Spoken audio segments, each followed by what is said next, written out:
The city park was alive with energy as community members gathered for a peaceful demonstration. Colorful banners waved in the breeze, and voices rose in unison as Elena Cruz led the crowd in chants demanding justice and accountability. She had spent years advocating for immigrant rights and police reform, and her presence at the forefront of the movement had made her both admired and targeted. Her younger brother, Javi Santos, stood nearby, capturing every moment on his smartphone to ensure that their message reached beyond the park's borders. Officer Mike Thompson stood at the edge of the park, arms crossed as he observed the demonstration with thinly veiled disdain. He had dealt with protests before and saw them as nothing more than disruptions. As he watched Elena speak passionately into a megaphone, he decided it was time to intervene. With heavy boots, he pushed through the crowd, making his way toward her. "This gathering is getting out of hand," Thompson declared, his voice carrying over the chants. "You need to disperse immediately." Elena lowered the megaphone and turned to face him. "Officer, this is a peaceful protest, and we have a permit," she responded firmly.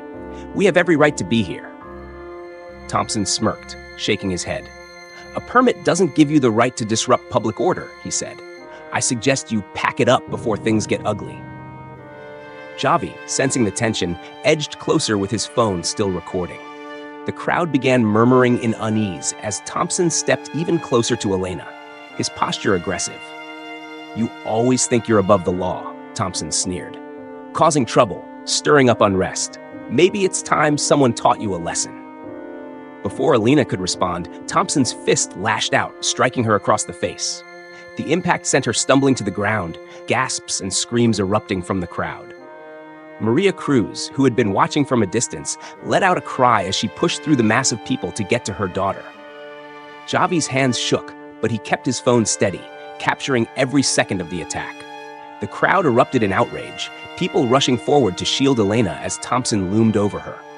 "Stay down," he barked, as if expecting compliance. Elena wiped blood from her lip, her face a mixture of pain and fury. "You think you can silence us?" she said, her voice unwavering despite the pain. "You just proved why we fight." Thompson's confidence wavered as he noticed more and more phones pointed at him.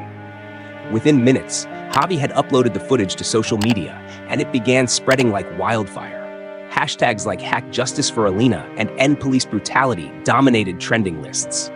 Detective Laura Martinez, who had been quietly investigating misconduct within the department, saw the video as it flooded her phone screen. She had already suspected Thompson of excessive force, but now she had the evidence she needed to act. Let me know if you need any modifications or formatting adjustments. Martinez wasted no time launching a full investigation into Thompson's history. What she uncovered was damning, a trail of unreported incidents, complaints that had been buried, and victims too scared to come forward. But now, with undeniable video proof, the department was forced to act. By morning, protests had erupted citywide, with thousands demanding Thompson's immediate arrest. Journalists flooded the Cruz family restaurant, where Maria Cruz had opened the doors to activists and supporters. Kevin Brooks, a journalist known for exposing corruption, worked tirelessly to amplify the story.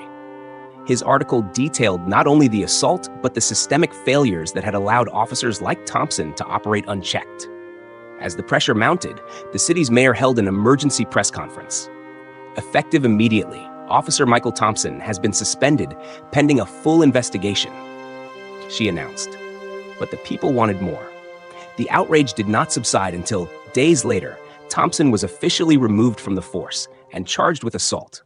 Elena, despite the physical pain, stood strong, using her platform to push for meaningful reforms. She met with lawmakers, community leaders, and police officials to advocate for better training, oversight, and accountability. Her courage inspired other activists nationwide, fueling similar movements in cities across the country. Javi continued to document everything, ensuring that the fight for justice would not fade. Maria Cruz's restaurant became a headquarters for activism, a place where people gathered not just to eat, but to organize and strategize. Kevin Brooks' expose sent ripples through the city, leading to policy changes that introduced mandatory de-escalation training and the establishment of a civilian oversight committee. Detective Martinez, fueled by the momentum, continued her work to root out corruption, ensuring that Thompson would not be the last officer held accountable. The city had changed. What began as an act of violence turned into a movement that could not be ignored. Elena, Javi, Maria, and their community had stood against injustice, and in doing so, they had reshaped the system that once sought to silence them. The fight was far from over, but for the first time, they saw real progress, a wave of justice that could not be stopped.